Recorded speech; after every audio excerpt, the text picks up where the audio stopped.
If you learned how to ride a bike, you probably learned how to ride a bike using training wheels, and that may have created some level of delusion and or distortion. Is that a bad thing? Alan thinks so. I do. I believe that seeking accurate truth and having an accurate mental map will make sure you don't drive yourself off a cliff in life, metaphorically.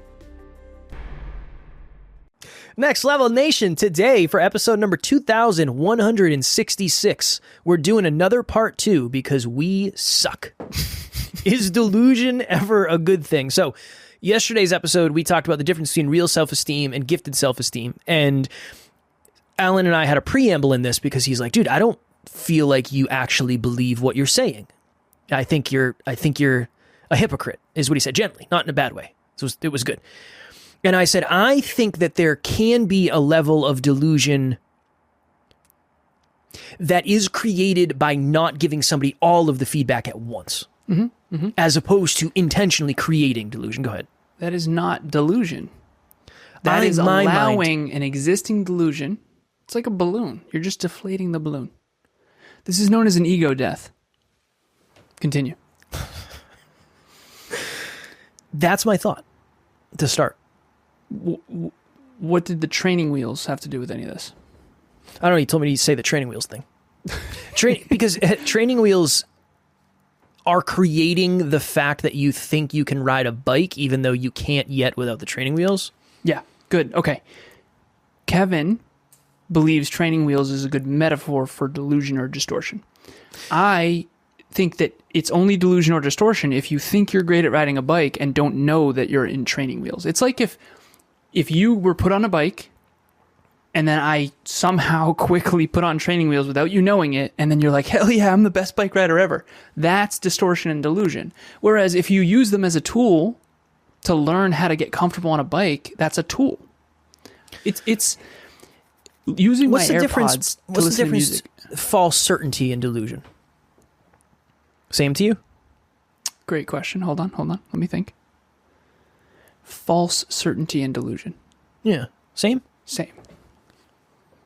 Okay. Because in one of them, you're aware that you have training wheels. The other one, you're not aware. You think you're great at riding a bike, and it's not you.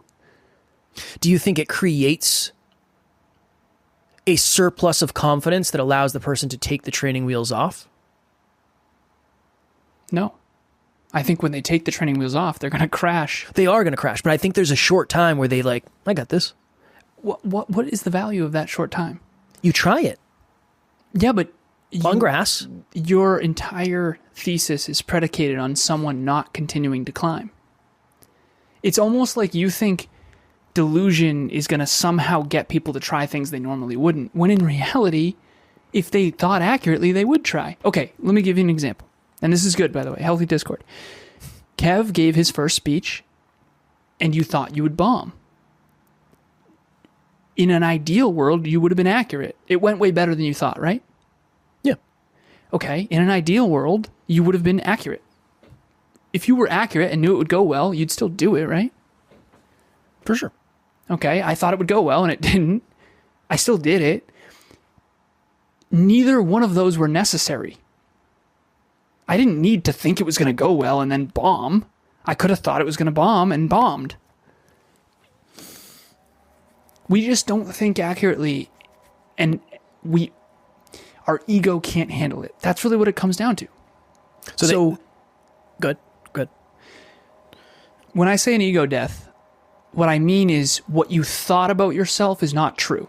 So Kev went to a circus and wanted to win a teddy bear for his wife. And he's like, I'm first team All-State, baby. I was all-star baseball player. And break a couple of these fucking milk jugs. It shouldn't be but a light work for me. Yeah. Terrible. Embarrassing. So you had 3 tries and just struggled? No, struggling is an understatement. It was fucking terrible. I couldn't hit anything. I bounced it a couple times. Death. So your ego, aka delusion, you thought you were an all-star baseball player still. My ego has been destroyed on The this truth journey. is you haven't thrown a fucking baseball in 20 years, and you kind of suck. And that's the truth. Couldn't you have been accurate and still decided to try anyway? But that's...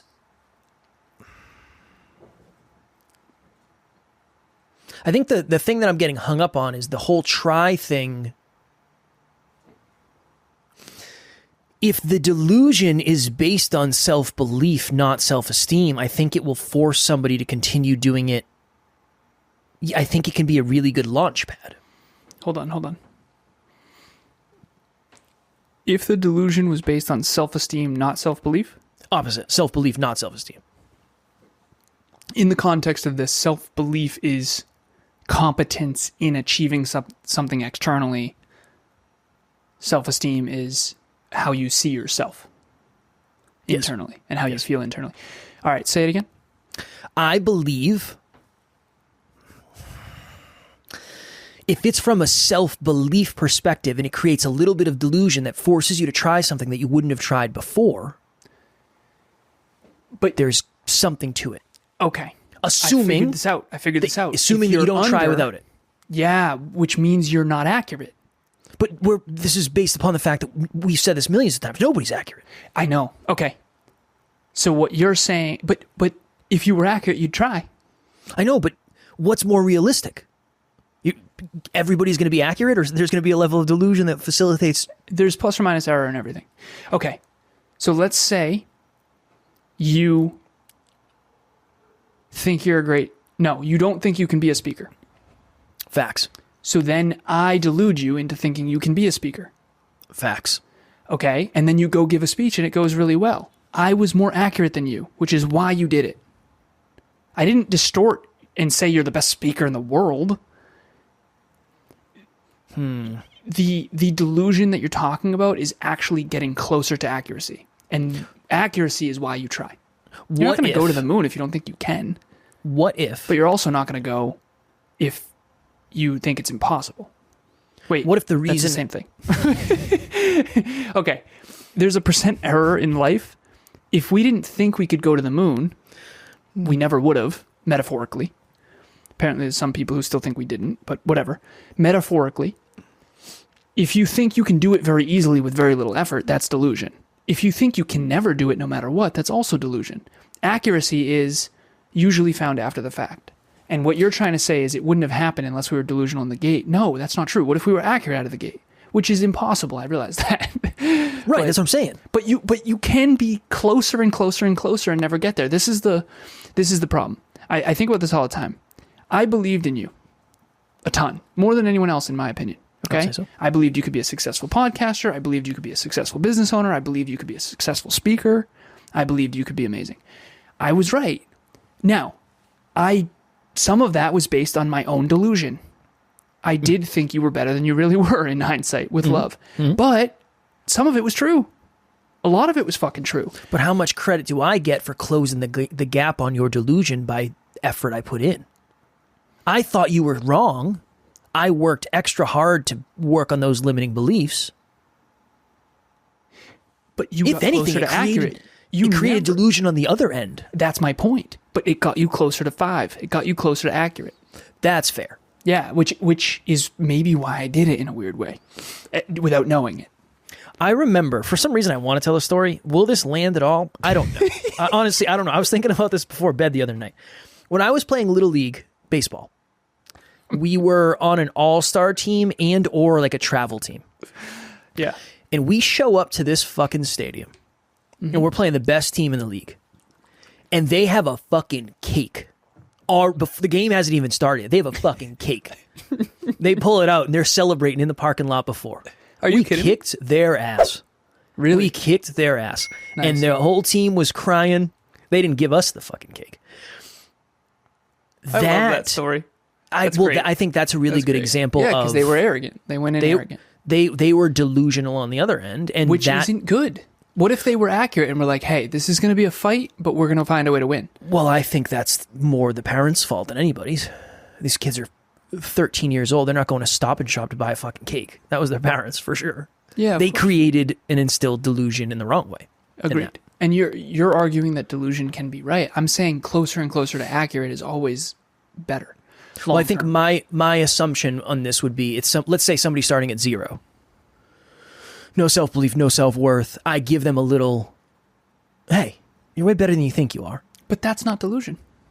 They are better than they think they are. So that's where we were off. Mm-hmm. Okay. You're actually getting them closer to the truth. You fucked up my whole swag on this episode. That's all I grateful. For anyone out there watching or listening, we like to have these healthy discords because Kevin and I have very different perspectives on topics that I think are really important. We started doing this like a month ago. I've gotten great feedback. I dig it. Yeah, Cole loves it. A bunch of my clients. And I hope everybody likes it, but if you don't, I apologize. I think it's important. I think it's good to see both sides of the coin. And I think you and I are mature enough to handle it in a way that's respectful. I'm trying to think if there was ever... I don't know. I think the level of truth you face should be based on the level of truth that you're capable of facing, right? That's across the board. I feel like that's probably the best blanket statement I could create for that. One of the things that Kevin and I came to behind the scenes before we hit record, because we wanted to make sure we understood what the hell we were going to talk about, is too much popping of delusion in too short of a time is called trauma. If you go into the world naive as hell, and a really... my car accident's a good example of this. I never thought in a million years I was going to get in a head-on collision that night. And everything I thought I knew about myself, others in the world, changed in a moment. And I had to face a lot of truth in a very short amount of time. I had claustrophobia, double yellow lines, getting back in a car was hard. It was good for me long term, but it was traumatic. And I think that's one of the reasons why I think a lot of people have a hard time with me is because I'm creating... That car accident for me was an ego death, aka a lot of truth in a very short amount of time. Like my dad died in a car. I almost just did. Oh my goodness. I thought I'd have, like, what the hell? And people don't like uncertainty. When they're in uncertainty, they do fight, flight, freeze, and fawn. And fight is one of them. So I get attacked a lot of times when I'm trying to help someone. So you thought I was out of shape one time and told me I was out of shape, and you knew I wouldn't attack you. And you also have a relationship with me where you're willing to give that kind of feedback. And you knew I could handle it. You knew it would be constructive. It wasn't going to be traumatic. I'm not going to cry in front of the fucking mirror, but I am going to have an ego death. And after that, I had to go home and contemplate my future of fitness. And I'll never forget when you and I worked out. So back in our fitness days, Kevin and I and some other friends, we would work out in a gym in Worcester called Crunch Fitness. And I remember we went back there.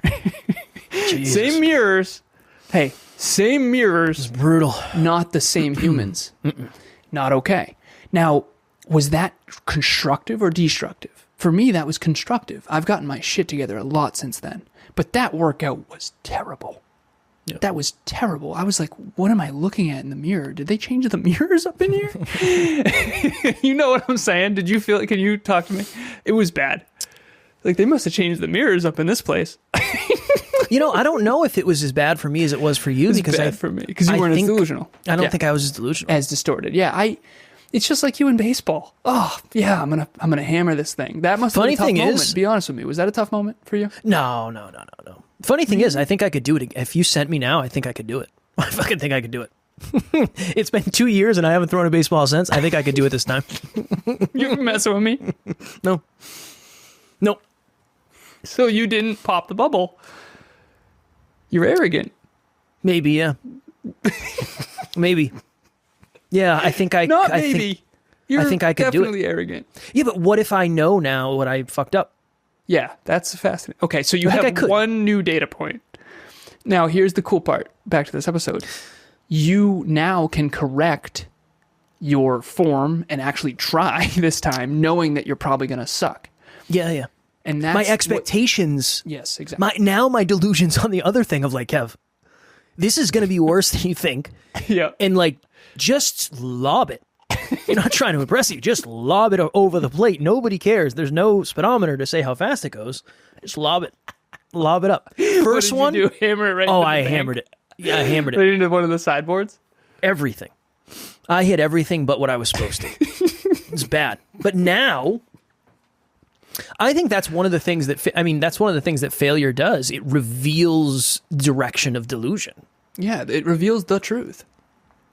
It reveals the truth. Now, this is where it gets complicated, because in the social world, you might give a speech that was actually very valuable to the wrong people. That's true. And you might be... This is where it gets very complicated. What if I've given a really strong speech? Kevin and I gave a speech, the same speech 4 times, and it got worse every time, even though the speech got better. The first 3 got better. Okay. 7th and 8th graders, 9th and 10th graders, 11th and 12th graders. Our delivery of said speech, growth mindset, perseverance, got better. It got received worse. Yeah. That's why we get so screwed up. I was in the back room going, what the hell is going on? We did better. What is the problem? We found out that 7th and 8th graders are just more open-minded. Well, I expected it. I didn't. That's a lesson for me. That was the interesting thing. I was like, Alan. Yeah. You're like, Alan, if I was a senior, you think they don't want to be here right now? They don't. But you now understand that I wasn't like that. I would have loved it. I know. See, I would have loved it. So I had a blind spot. Yeah.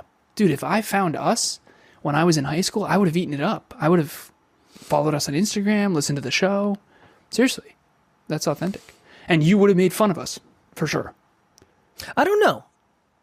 Okay. I wouldn't have been excited. You probably could have won me over. You would have pretended to make fun of us to fit in with the cool kids.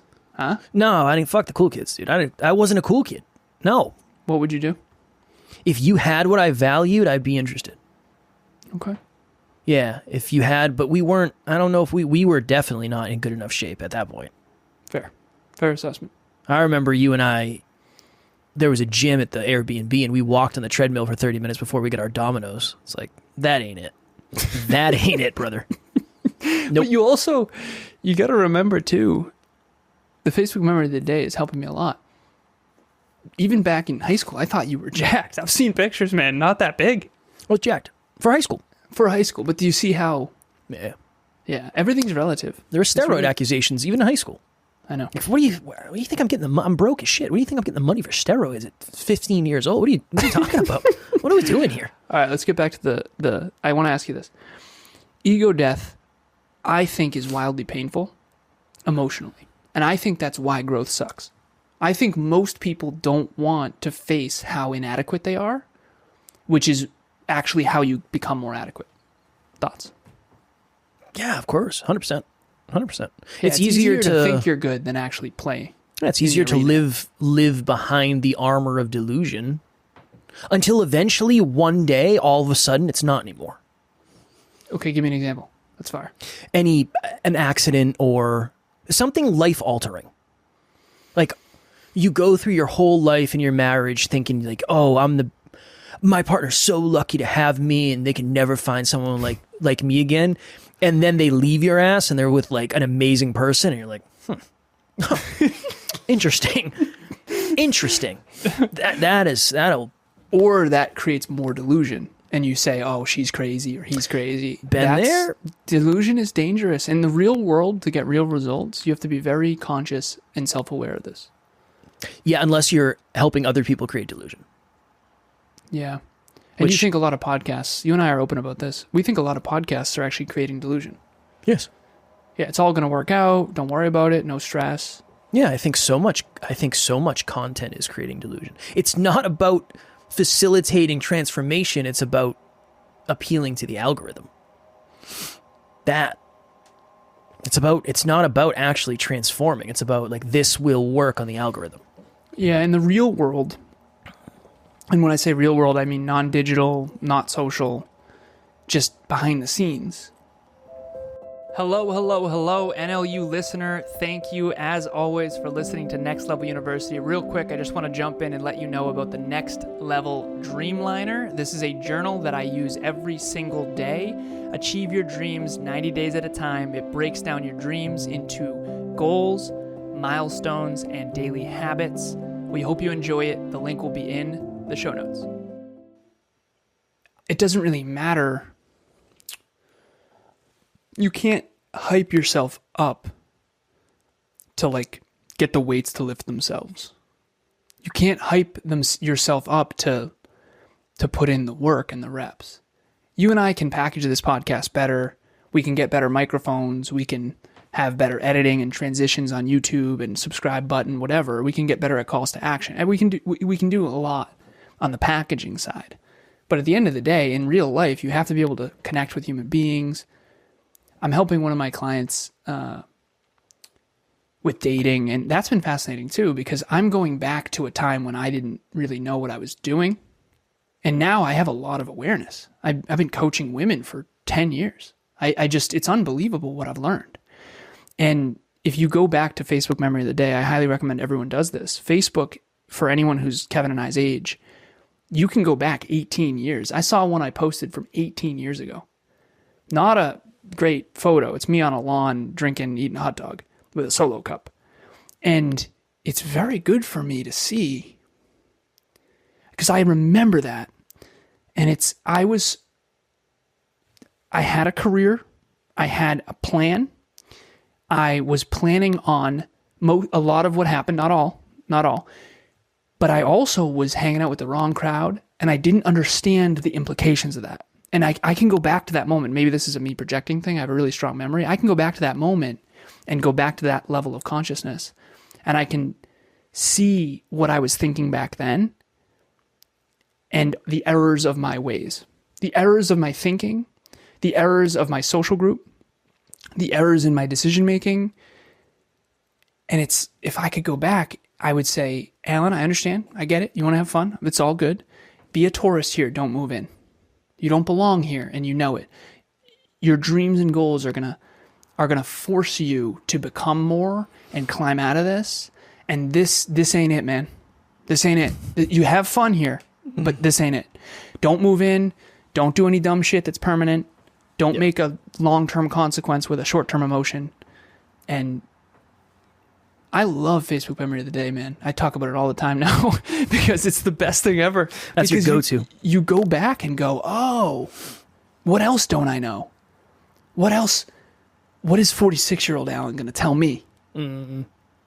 The ones that blow my mind are like the 3 to 5 years ago ones blow my mind more than anything.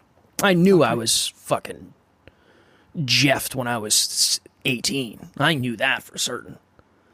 But when I look back 3 years ago, it's like 199 times out of 100, I still believe the same exact thing that I posted, which is good.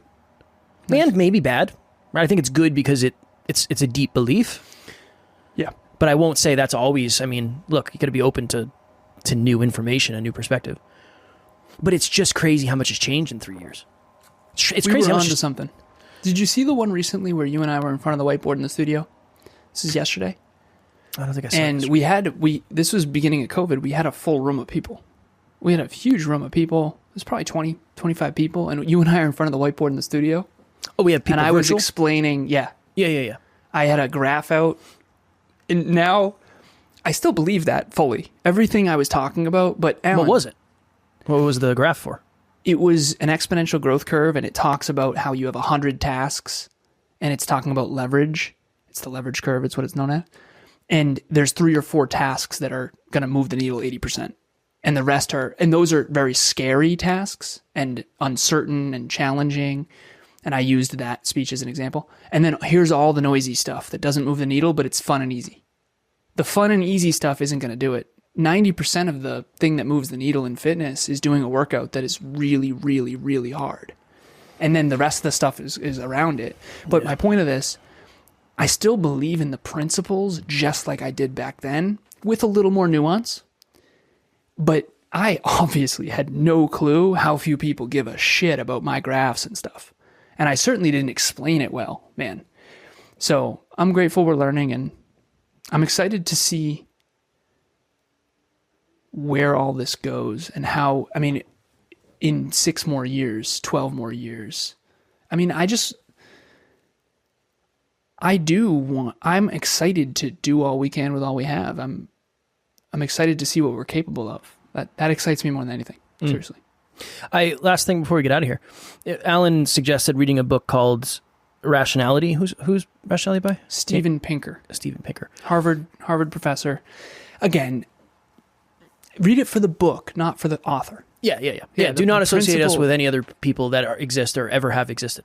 That's it. That's it. That's You our can associate me with Emilia, perfect. Kevin, And Taryn. yes, yeah, people that. I know in our real life. our crew. Yes, but outside of that, if I don't know them, don't associate me with them because I don't know what they're Too doing. much has come out in the last 10 years. Yeah, I don't know what they're doing. Yeah. But what blew my mind in that book is it's almost like if you were exposed to that and had never done any research on rationality, I can imagine how fucking hard that would be. Emilia said this to me. I adore her sister Ella. She's a sweetheart. She was at Next Level Live. Shout out to you, Ella, if you're listening. And she asked me what book I recommend. And I was like, oh. And I started spouting them off. Ba, ba, ba, ba, ba, ba, ba, ba. And Emilia on the way home, she's like, Alan. Like, Too deep. too much. She said too much. Well, I found out later there's something called a CTR, Cognitive Reflection Test, CRT. Yeah, Cognitive Reflection Test. And she actually brought it to her father's business partner who went to WPI as well. And that's the lily pad thing. I'm not going to get into it. You can look up CRT, Cognitive Reflection Test. You can literally look this up, ChatGPT, Google, whatever. And she did. She read it. And when she got to the CRT test, she's like, there's no way that's right. And then she went and brought it. So I think it was of value. But at the end of the day, some books, I'll share this anonymously. There's someone I recommended a book to. Nope. Emilia recommended a book to this person that I know. And this person was so triggered. They were like, fuck this book. Fuck this fucking book. I know what that was. Yeah. I understand. And I had that reaction when I read Body Keeps the Score. Now, full disclosure, I have still not read that entire book, but I read the stats in the beginning, and it was too much for me. Basically, what I found out statistically is that I have trauma that is statistically insane. Because it's like 6%, 8%, 12%, and I was in every one of them. Yeah. And that really got me because I know the math. The adverse childhood experience story. Adverse childhood experiences. Yep. Yeah. And that book, I still, I'll read it all, and I know of it. Obviously, breath work, Body Keeps the Score, trauma, cells, mitochondrial health, all that stuff. I understand a lot of it. I got to pick that book up again at some point. But I remember when I was listening to the opening of that book, I was like, fuck this book. Because it was too much in a short amount of time. And I think that's why we recommend one a day, one NLU episode a day. No one episode is going to crumble your entire ego, but we can slowly but surely help you see yourself, others, in the world more accurately. And if you do that over time, you can achieve your goals and dreams. It's like a self-driving car that has accurate maps. I would wrap it up with this. The things that make you question everything are the things that are the hardest to look at. And I don't think you should question everything all the time. I think you should question what you're ready to question. You and I have been having a lot of sad experiences lately where a lot of things are revealing themselves. It's like, oh my God, that's not what I thought it was at all. If that happened in 2018 or 2019, I don't know. I got to read something, then we'll go. Yeah. Yeah. We used to do dramatic readings way back. Alan used to do dramatic readings way back. Well, 130 million books. I think a lot of them are hot garbage. When I found a good one, I wanted to share it. So that's true. So there's a thing that I send, not to every client, but to most clients. It's called the Truth Contract.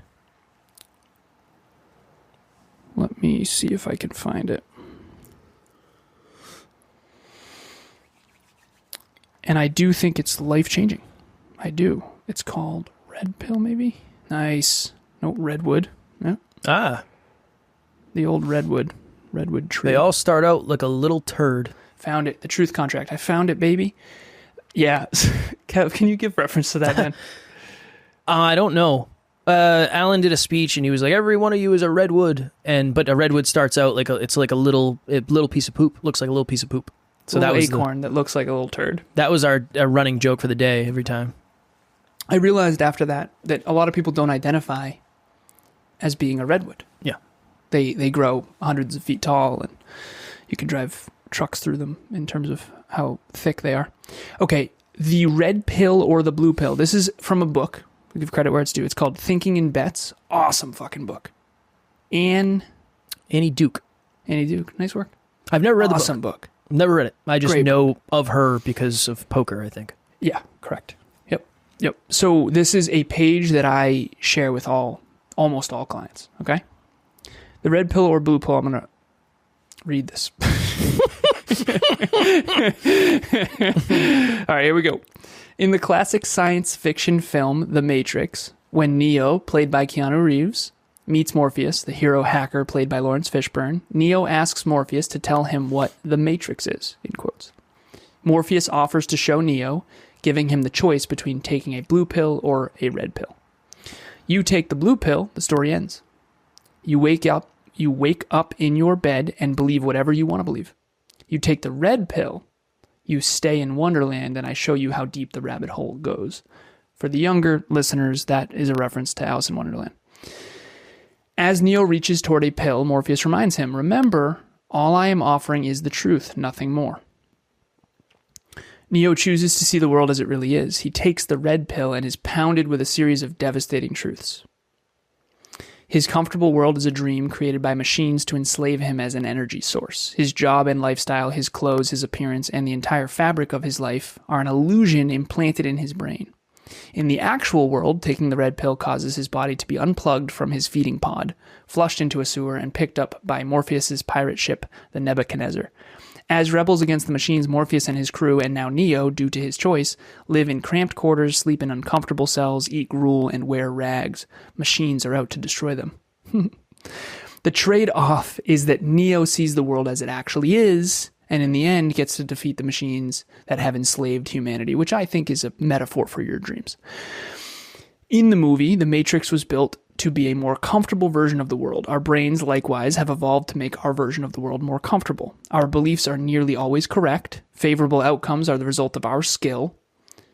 There are plausible reasons for why unfavorable outcomes are beyond our control, even when they are within our control, and we compare favorably with our peers. We deny or at least dilute the most painful parts of the message.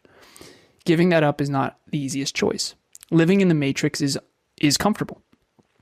So is the natural way we process information to protect our self-image in the moment. By choosing to exit the Matrix, we are asserting that striving for a more objective representation of the world, even if it is uncomfortable at times, will make us happier and more successful in the long run. But it's a trade-off that isn't for everyone. It must be freely chosen to be productive and sustainable. Morpheus didn't just go around ripping people out of the Matrix against their will. He asked Neo to make the choice and exit the Matrix with him. If you have gotten this far in this book, I'm guessing you are choosing the red pill over the blue pill. So the reason I share this with my clients is because essentially if they want to achieve their goals and dreams, I'm going to have to reshift the way they think about themselves, others, in the world. And I think that, no, we're not in a dream world where batteries for machines. If you've seen The Matrix, that's not true. A lot of people say it is, it's not. What is true, however, is that we have cognitive biases that make us want to see ourselves better than we are, want to see the world better than it is. And that's why kids are very naive. They want to believe everyone's kind. And that's why predators find children. Like, the truth is always hardcore. It's always less ideal.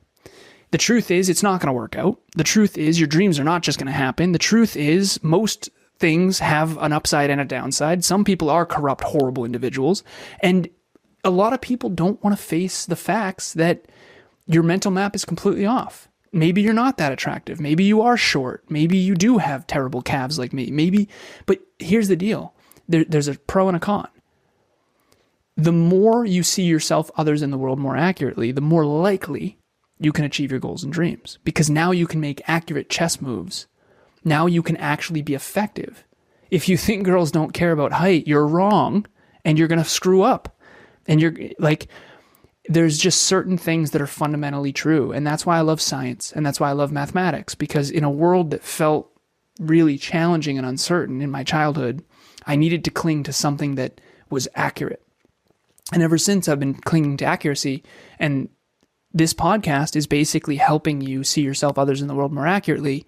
And you, by listening, are consenting to take at least a little bit of the red pill.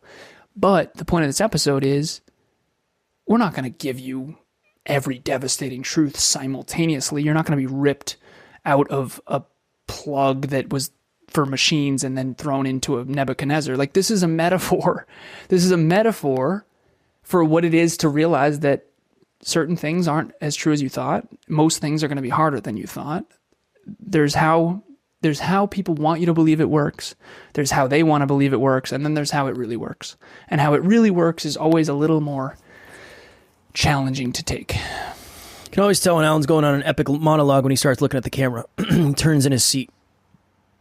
I don't know if you noticed that, but I noticed that. I have nothing of value to add to that. I think that wrapped it up perfectly. What I will say is I waited way too long to watch The Matrix, and by the time I watched it, it was dog shit.